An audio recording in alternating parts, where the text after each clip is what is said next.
All right, welcome back.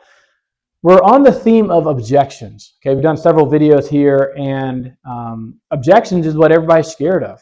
Look, I was in the field every single day working, and I remember sitting down with our client, and I'm going through the presentation, I'm building the need, and we're getting to the point of they picked a plan, and now I need to ask them for their social security number. And I remember my first year sitting back wondering, oh gosh, if I ask them this, are they going to say, why do you need that? And get mean and angry.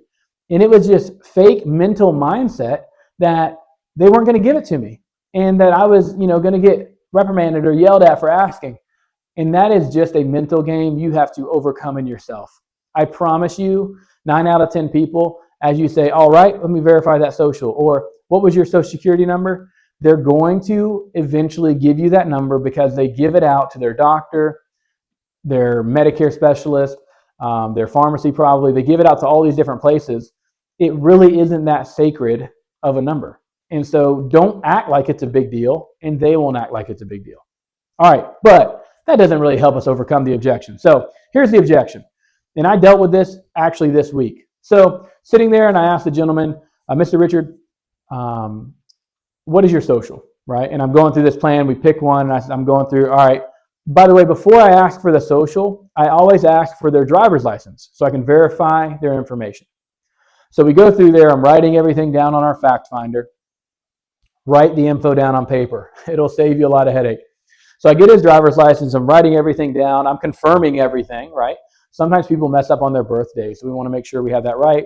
Sometimes people go by their middle name, but their legal name is what we need for the policy. And so I'm going through that, and then I get to the point, all right, Mr. Richard, what is your social? And Mr. Richard says, I don't like giving out my social. I completely understand. Acknowledge their concern. Acknowledge it, okay? If you run from it, you can't let it rattle you. Expect them to give you an objection. And when they don't, easy peasy. All right, so Mr. Richard, I need that social. And he's like, I don't give out my social. Or why do you need that? Absolutely, I understand. So the reason that we need your social is because every insurance company, in order you to offer you the day one coverage and approval that I've mentioned and talked about several times, they have to check 3 things. A lot of times they're going to check your MIB, your Medical Information Bureau, and that's a central location where all of your diagnoses, your health history and stuff is kept. Then they might check your prescription check, which is Milliman. That's another location where they're going to be able to see your history. Because I know I've asked you these questions about heart attack, stroke, cancer, COPD, diagnosis, diabetes, and so forth.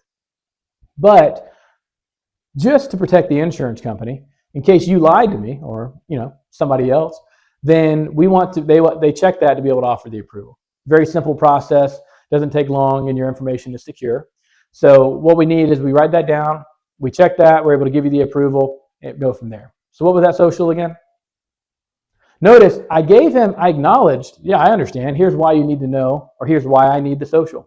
But what I didn't do is at the end of me telling him why, I didn't say, Richard, is it okay if I get your social?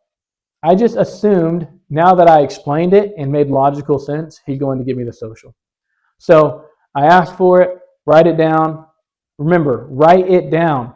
One thing I've learned, if somebody's not comfortable giving out their social 1 time, they're definitely not comfortable giving out their social 3 times. So if you don't write it down and you go to a company and it doesn't work and you go to another one, by that 3rd time, they're just starting to question your legitimacy and if you know what you're doing. And now they've given their social out to somebody who is brand new, right? And that doesn't build anybody's confidence. So when somebody asks you or they fight the objection, I don't want to give out my social, the simple response and thing to say is, why do you need it? Well, very simply, we need it to verify your approval. Okay? You're right. We don't need it to give you a quote. To give you a qualified quote, we do need it because we want to make sure you're qualified for this program because there's a bunch of different programs based on your health. This is going to guarantee your acceptance. And honestly, if they're not going to give you their social, then they're not going to be able to be a client, right? Then they're not really wanting the insurance. And so you've heard me say this before, back it up and let's go build this value again. We're all the way back at the beginning. Richard, do you want to be buried or cremated? Okay. You already have coverage? No, you don't. Who are you protecting? Your spouse, your children. What happens if you don't have coverage? They've got to foot the bill. Okay, so here's our premiums. These are the most competitive options in the market, and I know that because I represent all the major carriers. All right, so now we've got back to there. If he says I don't want coverage, then there's no objection to overcome, right? Once we've established the need and the value, we lean back into that to get these bank accounts, social security numbers, and to close the sale.